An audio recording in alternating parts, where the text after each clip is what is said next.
दोस्तों, एक कहावत तो आपने सुनी होगी कि अब आया ऊंट पहाड़ के नीचे। आज ये कहावत यूरोपीय देशों पर बिल्कुल फिट बैठती है, क्योंकि यूरोपीय देशों को जब भी मौका मिला उन्होंने भारत पर मनचाहे टैरिफ लगाए, भारत पर मनचाहे रिस्ट्रिक्शंस लगाए हैं। लेकिन अब जब अमेरिका ने इनके ऊपर हैवी टैरिफ इम्पोज कर दिए हैं, तब इन्हें भारत की याद आ रही है और रिक्वेस्ट भी इतनी फास्ट कि भारत के साथ जल्द से जल्द कोई एक फ्री ट्रेड एग्रीमेंट साइन किया जाए, इन 27 देशों की मांग उठ चुकी है। ट्रम्प द्वारा यूरोप पर लगाए गए इस टैरिफ के बाद बिलियंस नहीं बल्कि कई ट्रिलियन डॉलर का नुकसान पूरे यूरोपियन यूनियन को उठाना पड़ेगा। इस टैरिफ से बचने के लिए अब इन्हें भारत का सहारा चाहिए और इसीलिए यूरोपियन यूनियन के काउंसिल प्रेसिडेंट की तरफ से एक रिक्वेस्ट की गई है कि भारत के साथ जल्द से जल्द एक फ्री ट्रेड डील साइन की जाए। इस वीडियो में क्या कुछ चला है भारत यूरोप के बीच, साथ ही वो लिस्ट भी आपके साथ शेयर करेंगे कि किस तरीके से यूरोपियन यूनियन ने 1-1%, 2-2% के लिए भारत के साथ जिगजिगबाजी की और भारत को कई बार कई तरीके के रिस्ट्रिक्शंस भी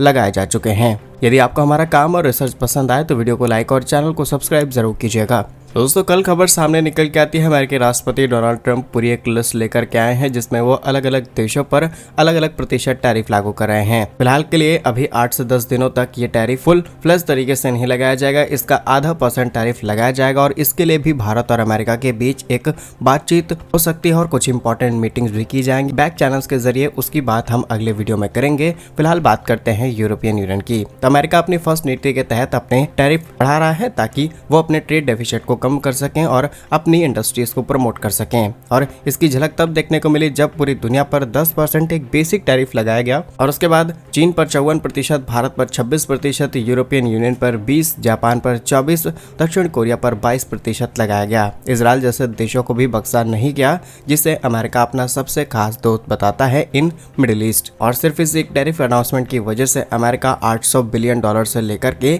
1 ट्रिलियन डॉलर तक बचाना चाहता है, क्योंकि साल 2024 में इनका ट्रेड डेफिसिट लगभग इसी के आसपास था।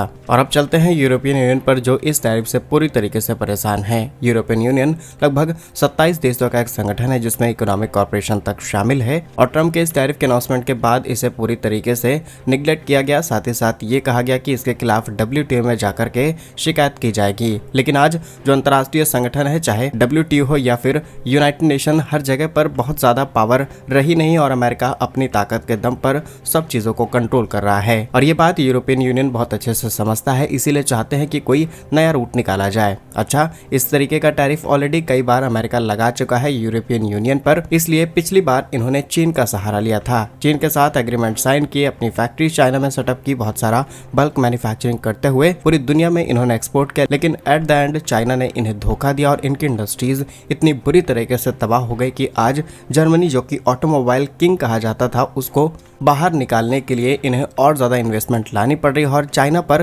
टैरिफ लगाना पड़ रहा है। लेकिन भारत के केस में बिल्कुल उल्टा है। अब यूरोपियन यूनियन, जो कि साल 2007 से इस बात पर बातचीत कर रहा है कि भारत के साथ एक फ्री ट्रेड एग्रीमेंट साइन किया जाए, लेकिन साल 2007 से लेकर के आज साल 2025 हो चुका है, लेकिन इस समझौते को हम फाइनल रूप नहीं दे पाए हैं। अब इसके पीछे कॉम्प्लेक्स प्रॉब्लम यही है कि हम एग्जैक्टली वो लिस्ट फाइंड आउट नहीं कर पा रहे हैं कि हम किस प्रोडक्ट पर कितने प्रतिशत टैरिफ लागू करेंगे। लेकिन यूरोपियन यूनियन पर लगे 20% टैरिफ के बाद सिचुएशन और ज्यादा कॉम्प्लेक्स हो चुकी है, इसीलिए इनके प्रेसिडेंट बोलना शुरू कर चुके हैं कि फ्री ट्रेड एग्रीमेंट नहीं, लेकिन एक ट्रेड डील भारत के साथ साइन कर लेनी चाहिए, ताकि ये अपना माल भारत के अंदर आसानी से बेच पाए और अमेरिकी टैरिफ से बच करके निकला जाए। फिलहाल बात की जाए भारत और यूरोपियन यूनियन के बीच हो रहे ट्रेड की। 2023 में दोनों देशों के बीच में करीब 124 बिलियन यूरोस का बायलैटरल ट्रेड किए गए, जिसमें 59.7 बिलियन US डॉलर की तो सिर्फ सर्विसेज थी। और इसी ट्रेड की वजह से आज 6000 से भी ज्यादा यूरोपियन कंपनियां भारत के अंदर काम कर रही हैं। और यहाँ पे भी भारत को फायदा मिलता है, क्योंकि भारत यूरोपियन यूनियन को जो एक्सपोर्ट करता है ये करीब 64 बिलियन यूरोस के आसपास है, लेकिन जो हम इंपोर्ट कराते हैं वो 48 बिलियन यूरोस के आसपास है। यानी कि यहाँ पर भी भारत का ट्रेड सरप्लस है और इससे अच्छी कमाई भारत के अंदर होती है। टॉप 3 इंपोर्टर्स और एक्सपोर्टर्स की बात की जाए तो जर्मनी, इटली, बेल्जियम के साथ हम ज्यादा व्यापार करते हैं। लेकिन ये वही यूरोपियन यूनियन है जिसने समय समय पर भारत पर कई रिस्ट्रिक्शंस लगाए। अब ये फ्री ट्रेड की बात कर रहे हैं, लेकिन उससे पहले आप ये भी समझ लीजिए कि किस तरीके तरीके के रिस्ट्रिक्शंस इन्होंने भारत पर समय समय पर लागू किए हैं। सबसे पहले कार्बन बॉर्डर मैकेनिज्म 2023 में इनकी तरफ से शुरू किया जाता है, जिसमें यूरोपियन यूनियन अपने जलवायु को रक्षण के लिए अपने आप को क्लाइमेट चेंज और एक्सट्रीम बढ़ रहे टेम्परेचर से कंट्रोल करने के लिए इंपोर्टेड स्टील, एल्यूमिनियम, सीमेंट सभी चीजों पर कार्बन बॉर्डर टैक्स लागू कर दिया। अब सिंप्लीफाई भाषा में बात की जाए तो ये किसी भी स्टील, एल्यूमिनियम, सीमेंट का इस्तेमाल नहीं करेंगे अगर उसे प्रोड्यूस करने के अंदर कार्बन इमिशन किया गया है। अब ग्रीन तरीके से कोई भी डेवलपिंग कंट्री इन सब चीज़ों का प्रोडक्शन नहीं कर सकती और ये चीज़ें प्रैक्टिकली भी पॉसिबल नहीं है, क्योंकि एल्यूमिनियम निकालना, स्टील निकालना काफ़ी ज़्यादा कॉम्प्लेक्स काम है। यहाँ पर पानी की खपत होगी, कोयला जला ही जाएगा। अब ये देश जो कि पहले से ही वेल मेंटेन थे, इन्होंने अपनी इंडस्ट्रीज बहुत समय पहले ही इस्तेमाल कर ली। इन्होंने बहुत ज़्यादा फॉसिल फ्यूल जलाया, बहुत सारा एल्यूमिनियम, स्टील ज़मीन से निकाला है, दूसरे देशों से निकाला है, पूरी दुनिया को बर्बाद किया। अपने पावर प्लांट्स ऑपरेट किए, वो भी न्यूक्लियर पावर प्लांट्स, और जब न्यूक्लियर पावर प्लांट का वेस्ट निकलता था तब ये अफ्रीका के गरीब देशों के पास डंप करके चले गए, लेकिन तब इनसे कोई सवाल करने वाला नहीं था। और जब आज के समय जब भारत जैसे देश तरक्की कर रहे हैं, $4 ट्रिलियन की अर्थव्यवस्था को छू चुके हैं, 6.5% की ग्रोथ रेट के साथ आगे बढ़ रहे हैं, तो ये अब हमें कार्बन बॉर्डर टैक्स समझाना शुरू कर चुके हैं। इसी के साथ इंपोर्ट्स को रोकने की कोशिश की जा रही है। कल जब इस कार्बन बॉर्डर मैकेनिज्म को लागू किया गया यूरोपियन यूनियन की तरफ से, तब भारत ने इसे बिजनेस के अंदर बाधा मानी और उसी बीच FTA को लेकर के भी बातचीत चल रही थी, तो भारत ने इस चीज को थोड़े दिनों के लिए होल्ड पर डाल दिया, क्योंकि इससे जो एक्सपोर्टर्स एल्यूमिनियम, स्टील और सीमेंट यूरोप के अंदर एक्सपोर्ट कर रहे थे वो 20 से 35% तक महंगी हो जाएगी और डेफिनेटली ये चीजें फिर एक्सपोर्ट कर पाना हमारे लिए पॉसिबल नहीं होगा। इसके अलावा IT एंड टेलीकॉम इक्विपमेंट्स पर भी इन्होंने WTO में जाकर के भारत के खिलाफ शिकायत कर दी थी कि भारत महंगी चीजें बेच रहा है। रूस और यूक्रेन के बीच जब कॉन्फ्लिक्ट शुरू होता है, भारत तो रूस से तेल खरीदना शुरू करता है, तब ये यूक्रेनी लोगों का तो बता करके भारत को बदनाम करने की कोशिश करते हैं। वो अलग बात है कि जब भारत उसी तेल को रिफाइन करके यूरोप को बेचता है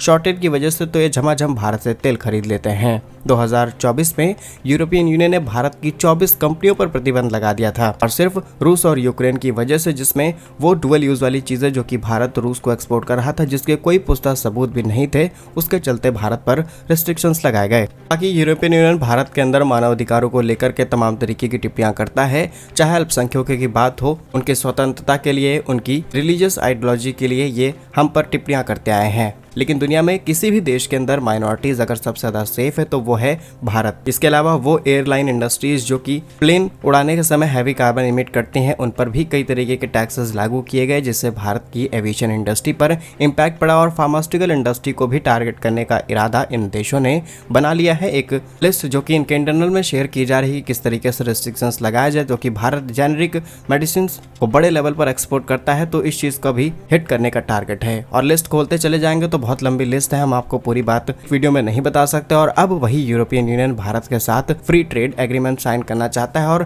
फ्री ट्रेड एग्रीमेंट ना भी हो तो एक ट्रेड डील साइन कर ली जाए, ताकि ये अपने बिजनेस भारत के अंदर ऑपरेट कर पाएं, और हो सकता है आने वाले समय में और ज्यादा टैरिफ इनके साथ बढ़ जाएं।